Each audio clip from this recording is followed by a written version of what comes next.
पता नहीं क्या फालतूगिरी है, मुझे खाना बनाना आता भी नहीं है और खाना बनाना पड़ रहा है। अच्छा लगता है एक अमीर घर की लड़की रसोई में खाना बना रही है। उप्स, कहीं मेरा मेकअप ना खराब हो जाए। ये कहकर आकांक्षा अपने मेकअप छोटे से मिरर में देखकर पाउडर सेटअप करने लगती है। तभी खाना जलने लग जाता है और सांस आ जाती है। हे भगवान, ये खाना कैसे जल गया बहू? तू मेकअप कर रही और खाना नहीं देख रही? पहले से इतना पोत रखा है और क्या जरूरत थी तुझे मेकअप करने की? वहाँ सब लोग तेरे हाथ का खाना खाने के लिए बैठे हुए हैं और तू यहाँ मटर कश्ती कर रही है। उप्स, खाना जल गया। कोई बात नहीं माँ जी, आप खाना बाहर से ऑर्डर कर लो, मुझे बनाना नहीं आता वैसे भी। हाँ, वो तो मैं अपनी आंखों से देख रही हूँ, लेकिन ये पहली रसोई की रस्म थी, ये भी तुझे बाहर के रेस्टोरेंट से करवानी है? निकम्मी कहीं की। क्या बोला माँ जी आपने? आपको पता भी है मैं कितने बड़े अमीर घर से आई हूँ? दहेज तो देख लिया होगा आपने मेरा। हाँ, तो तेरे दहेज की चीजों से खाना बनवाए? खाना बनाना तो आना चाहिए था ना तुझे। हट जा, मैं ही खाना बना लूं, बस अपना हाथ लगा देना इस खाने पर। ठीक है माँ जी, मैं हाथ लगा दूंगी। अच्छा है, वरना मेरा नेल एक्सटेंशन खराब हो जाता। फिर करुणा जला हुआ खाना हटा देती है और खुद से छोले पूरी सब्जी रायता बनाकर तैयार कर देती है, जिस पर अमीर बहू का हाथ लगवा देती है और सब खाना खा पाते हैं। अरे भाभी, आपने तो बिल्कुल माँ की तरह खाना बनाया है। मुझे माँ के हाथों का स्वाद याद आ रहा है। अब तो आप ही खाना बनाना। अगर तेरी भाभी खाना बनाएगी ना, तब तो मुझे सिर्फ जला हुआ और बेस्वाद खाना मिलेगा। ये सारा खाना तेरी माँ ने ही बनाया है। वो क्या है ना, मेरी अमीर कल्लो बहू को कुछ आता नहीं है बनाना। माँ जी, आप मेरे बारे में कैसे बोल रही हैं? हाँ, तो जला हुआ खाना नहीं बनाना चाहिए था ना? ये भगवान, कैसे नखरे दिखा रही है, जैसे कि कहीं की पटरानी हो। काली मटर सी तो शक्ल है, तो ये हाल है। अगर गोरी होती तो पता नहीं कितना नाक में दम करती। फिर खाना खाने के बाद सब बहू को नाम के लिए शगुन दे देते हैं। 2-3 दिन और गुजरते हैं। करुणा आकांक्षा को खाना बनाने को कहती है। खाना बनाने की कोशिश में वो फिर से खराब खाना बना देती है, जिसे खाकर घर वाले उगल देते हैं। अरे रहने दो, अब से तुम खाना बिल्कुल भी मत बनाना। करुणा, तुम किसी और से कह देना और खुद भी खाना बना लेना। हाँ जरूर। पता नहीं मैं क्या क्या सोचकर कितने अरमान से इतने बड़े घर की लड़की को अपने घर में लाई थी कि अच्छा अच्छा खाना बनाकर देगी, लेकिन मेरी तो जिंदगी ही बर्बाद हो गई। अब मैं अपने छोटे बेटे की शादी के लिए कोई ऐसी लड़की ढूंढूंगी जिसे कम से कम खाना बनाना तो आता ही हो। क्या बात है माँ जी, आप कुछ मिनमिना रही हैं? तेज बोल दीजिए। बहू, तेरे बारे में मैं कुछ नहीं बोल रही, समझी? ऐसे ही दिन गुजरते हैं। करुणा खुद खाना बना बनाकर और अमीर बहू के तेवर से बहुत ज्यादा परेशान थी। इस बीच वो गरीब घर की अच्छा खाना बनाने वाली दिव्या को अपने छोटे बेटे के लिए ढूंढ लेती है और झट से शादी कर देती है। जहां शादी के बाद पहली रस्म में वो बहुत अच्छा खाना बनाती है और अपनी बहू को अपने हाथ से सोने के कंगन पहनाती है। आहा, वाह वाह वाह, बहू ने इतना अच्छा खाना बनाया कि मेरा दिल खुश हो गया। देख रही है बड़ी बहू, खाना ऐसे बनाना चाहिए कि सबके चेहरे खिल उठे। तेरे जैसे नहीं कि तेरे ही जैसा बनाया हुआ खाना देखने को मिले, जला हुआ। माँ जी, आप फिर से मेरे स्किन टोन के बारे में बात कर रही है ना? हाँ, नहीं आता मुझे खाना बनाना। आपको चाहिए थी शेफ बहू, आ गई, उससे ही बनवा लेना। हाँ, उससे ही खाना बनवाऊंगी, लेकिन तू कब खाना बनाना सीखेगी? ओहो, ये घर की महिलाएं भी कितना युद्ध करती हैं। शुक्र है उस जमाने की नहीं है, वरना तलवार लेकर निकलती। बात तो सही है बेटा। ओहो, तुम तो चुप ही रहो। कुछ दिन गुजरते हैं। घर वाले छोटी बहू के हाथ का खाना खाकर बहुत खुश होते हैं। वहीं आए दिन आकांक्षा बड़ी बहू के खाने में कमी निकाल देती है, जैसे कि इस समय। दिव्या, तुम कैसा खाना बना रही हो? इसमें ना नमक है ना मिर्च। वैसे माँ जी तुम्हारी तारीफ करती रहती हैं। दीदी खाना बहुत अच्छा बनाए, बस नमक कम है। आप ऊपर से डाल लीजिए, मिर्च बिल्कुल ठीक है। अगर इससे ज्यादा आपको खाना है तो आप खा लीजिए। मुझसे ज्यादा आपको इस घर में टाइम हो गया और आपको मिर्च का अंदाजा नहीं है। 2 दिन की आई हुई मुझसे जुबान चलाने लगी। भूलो मत, तुम एक गरीब परिवार से हो और मैं अमीर परिवार से। जभी तो आपने खाना बनाना नहीं सीखा और माँ जी से इतना सुनती रहती हैं। कम से कम मैं सबको अच्छा खाना बनाकर तो खिला सकती हूँ, वरना आपके राज में तो ससुराल वाले भूखे ही रह जाएंगे। बस करो तुम दोनों लड़ना। फिर दोनों बहू चुपचाप खाना खाते हैं। ऐसे ही शाम के टाइम। अरे आकांक्षा बहू, जरा चाय बना दे। नहीं नहीं, तू मत बना, वरना अपनी जैसी काली चाय बना कर ले आएगी। दिव्या बहू, तू बना कर ला। हाँ हाँ माँ जी। ये कहकर दिव्या अपनी सास के लिए चाय बनाकर लाती है, जहां वो सास के सामने अपने हाथ को चाय से मैच करके दिखाती है। मेरे से अलग है चाय, दूध वाली चाय। हाँ हाँ ठीक है, अब मैच द फॉलोइंग मत करके दिखा। बड़ी बहू, तू छोटी बहू से खाना बनाना क्यों नहीं सीख जाती? कब तक जला हुआ बेकार खाना बनाएगी? जब तक आपको आदत नहीं हो जाती। आकांक्षा उठकर वहां से चली जाती है। कुछ दिनों में करुणा को समझ में आ जाता है कि वो बिल्कुल भी खाना बनाना नहीं सीखना चाहती, इसीलिए वो दोनों बहू की रसोई का बंटवारा कर देती है, जिसे सुन दोनों हैरान हो जाती हैं। माँ जी, मुझसे कोई गलती हुई है क्या? आप रसोई का बंटवारा क्यों कर रही हैं? सासू माँ, क्यों बंटवारा कर रही है? मुझे तो खाना बनाना भी नहीं आता। इसीलिए बंटवारा कर रही हूँ ताकि तुझे खाना बनाना आ जाए। वैसे भी तुझे बड़ी बहू के हाथ का खाना पसंद नहीं है, कभी वो नमक मिर्च डाल देती है, कभी कुछ, और अपने पति का अलग बनाएगी, और जहाँ मन करेगा मैं उस बहू के हाथ का खाना खा लूंगी। माँ जी, ये गलत है। कोई बात नहीं, मैं अपने लिए मैगी चाय कॉफी बनाकर रह लूंगी। काश दोनों बहू के बीच जो बंटवारा कराया उससे बड़ी बहू खाना बनाना सीख जाए, क्योंकि छोटी बहू तो रह ही लेगी। बंटवारे की शाम आकांक्षा अपने लिए मैगी बनाती है तो उसे भी जला देती है। ओ नो, ये क्या हो गया? मुझसे तो मैगी भी जल गई। सच में मैं किसी काम की नहीं हूँ, पर कोई बात नहीं, भूख लग रही है, जल्दी से ऑर्डर कर देती हूँ। आकांक्षा रसोई में खड़े खड़े फोन पर खाना ऑर्डर करती है। इतने में जली हुई मैगी की बदबू से सास बहू आ जाती है। ये क्या किया आकांक्षा बहू तूने? मैगी भी जला दिया। सुबह तो तू बहुत कुछ बोल रही थी। तो क्या करूँ माँ जी, नहीं बनी मुझसे मैगी भी। चुल्लू भर पानी में डूब मर। 5 साल का बच्चा भी खुद से मैगी बना लेता है, पर तुझसे वो भी नहीं हुआ बहू। क्या दीदी, आप भाई साहब को क्या खाना खिलाओगी? कोई बात नहीं, मैं खाना बना दूंगी। नहीं बहू, मैंने बंटवारा इसलिए नहीं किया कि तू ही खाना बनाएगी, तभी आकांक्षा खुद अपने पति को खाना बनाकर देना चाहे जैसे भी दे। बंटवारे का मतलब यही है कि अलग अलग खाना खाना होगा आपसे। ठीक है माँ जी। फिर दिव्या अपने बंटवारे की तरफ खाना बनाना शुरू करती है और आकांक्षा गुस्से से मुंह फुलाकर कमरे में चली जाती है और उसके ऑर्डर किए खाने को ही दोनों पति पत्नी खाना खाते हैं। सुमित बिल्कुल भी बाहर का खाना खाकर खुश नहीं होता। मजबूरन कभी ड्राई फ्रूट्स तो कभी दूध पीकर ऑफिस चला जाता है। बंटवारे के दौरान आकांक्षा कभी खाना जलाती तो कभी खुद भी भूखे पेट रहती। वहीं दिव्या अच्छा अच्छा खाना बनाकर परिवार को खिलाती है, जिससे आकांक्षा का भी जी ललचाता है। ठीक है, इतने छोले भटूरे बनाए हैं, मैं भी छोले भटूरे बनाऊंगी।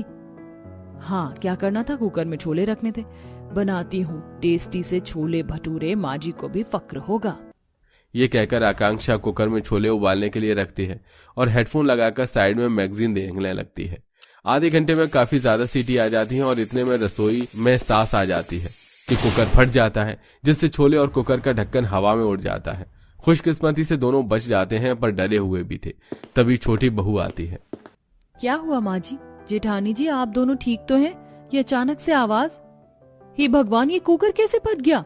ये निकम्मी बेलुड़ी बेड़ा गर्क करने वाली कल्लो बहू है ना, सब इसी की वजह से हुआ है। किस्मत है इसकी और मेरी कि मैं बच गई, और इस कुकर को भी मेरे आने पर ही ब्लास्ट होना था।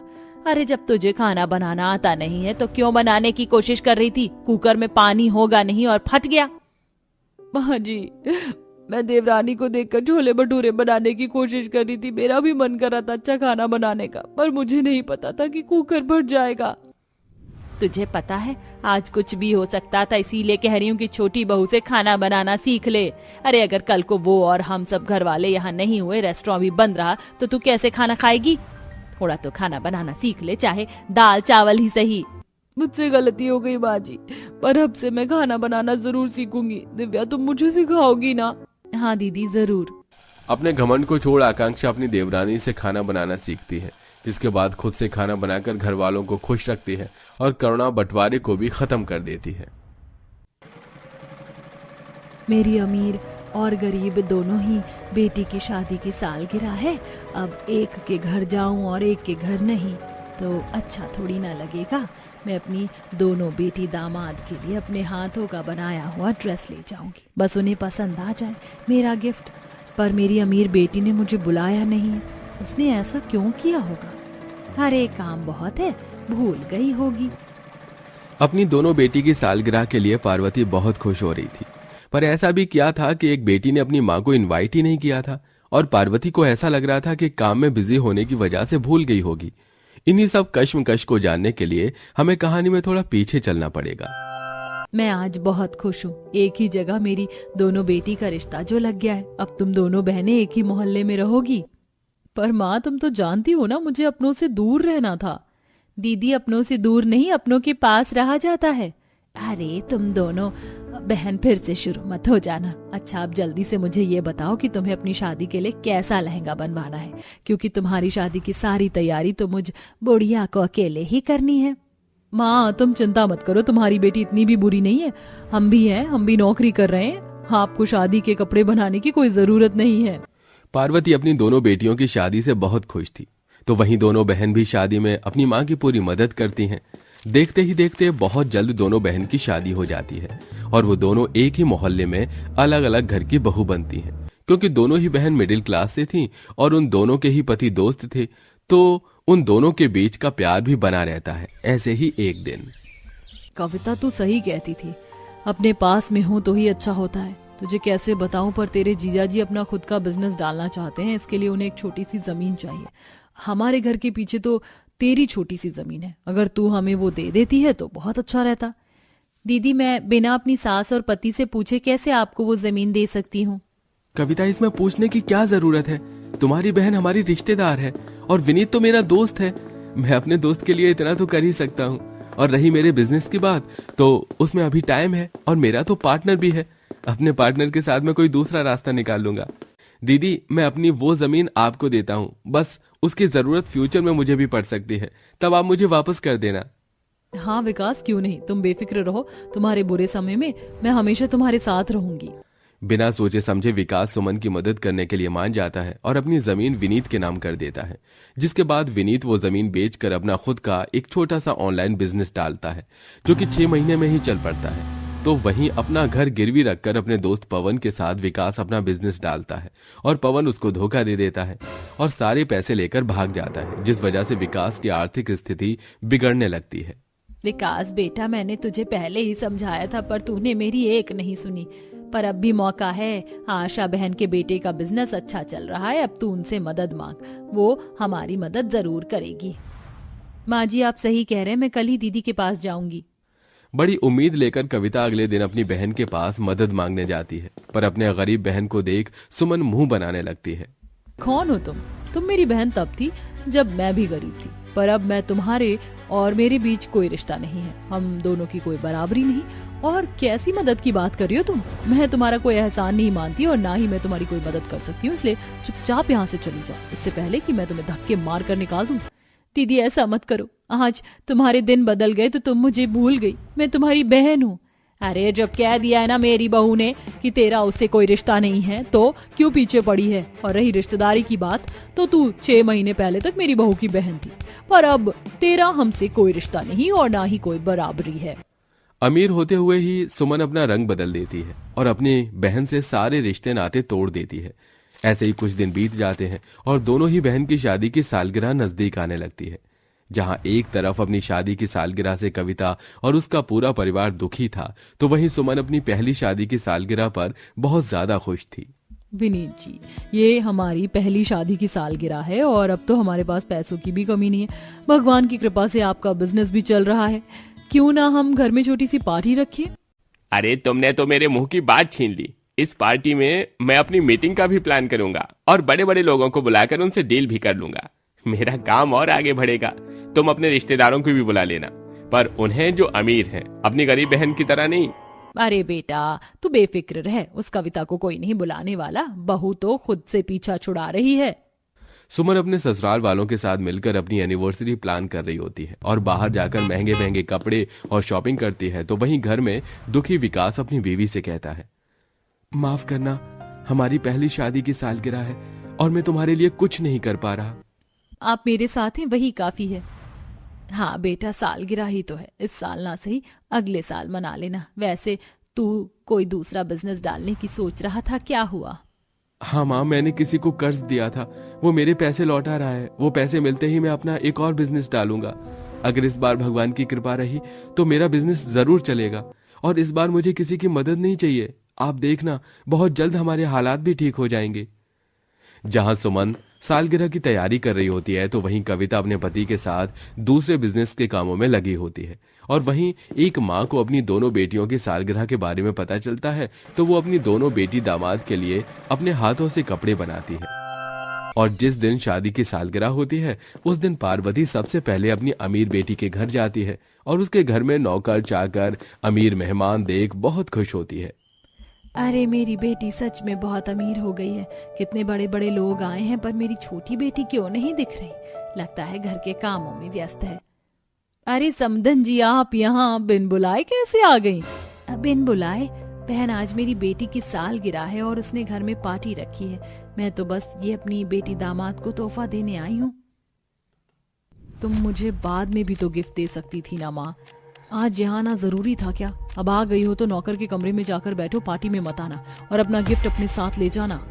मेहमानों के सामने सुमन उसके परिवार की इंसल्ट न हो इसलिए वो अपनी माँ को नौकर के कमरे में भेज देती है। नौकर के कमरे में बैठी पार्वती अपने हाथों से बने हुए कपड़े को देखकर रोती है।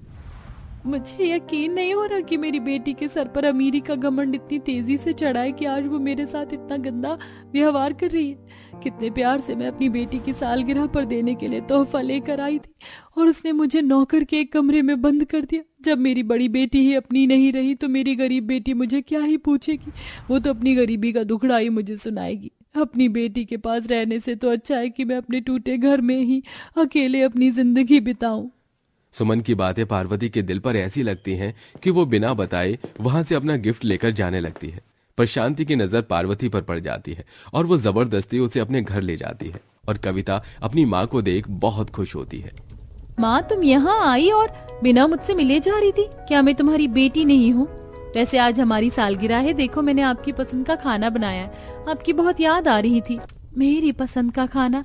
पर क्यों बेटा? इसलिए माँ, क्योंकि मैंने कहा है। कुछ दिनों से कविता को आपकी बहुत याद आ रही थी पर पैसे न होने की वजह से मैं उसे आपके पास लेकर नहीं आ पा रहा था और आज हमारी सालगिरह थी तो इसलिए मैंने कहा था। माँ, ये तुम्हारे हाथों में क्या है? क्या तुम हमारे लिए कोई गिफ्ट लाई हो? नहीं बेटा, ये गिफ्ट तुम्हें पसंद नहीं आएगा। रहने दो इसे, मैं अपने साथ वापस घर ले जाऊंगी। ऐसे कैसे आपका तोहफा पसंद नहीं आएगा बहन जी? माँ का प्यार है, आप तो जो दोगी बच्चों को वो उन्हें अच्छा ही लगेगा। अब जबरदस्ती कविता अपनी माँ के हाथ से वो गिफ्ट ले लेती है और खोलकर देखती है और कपड़े देख अपनी माँ को गले से लगा लेती है। माँ, दीदी की आंखों पर अमीरी की पट्टी बंध चुकी है इसलिए उन्हें आपका प्यार नजर नहीं आया, पर मुझे सब नजर आ रहा है। मुझे आपका ये तोहफा बहुत पसंद आया। अपनी गरीब बेटी से मिलकर पार्वती के दिल को बहुत सुकून मिलता है और गरीब बेटी उसकी अच्छी सी खातिरदारी करती है। सब एक साथ बैठकर उस गरीब मढ़ई में सालगिरह की दावत का मजा लेते हैं और इसी तरह समय गुजरता है। बीतते दिनों के साथ कविता के हालात भी सुधरने लगते हैं और पार्वती की बड़ी बेटी तो घमंड में चूर होकर अपनी माँ को ही भूल जाती है, जिसके चलते पार्वती अब सिर्फ कविता से ही अपना रिश्ता रखती है और उसके घर आना जाना उसका लगा रहता है।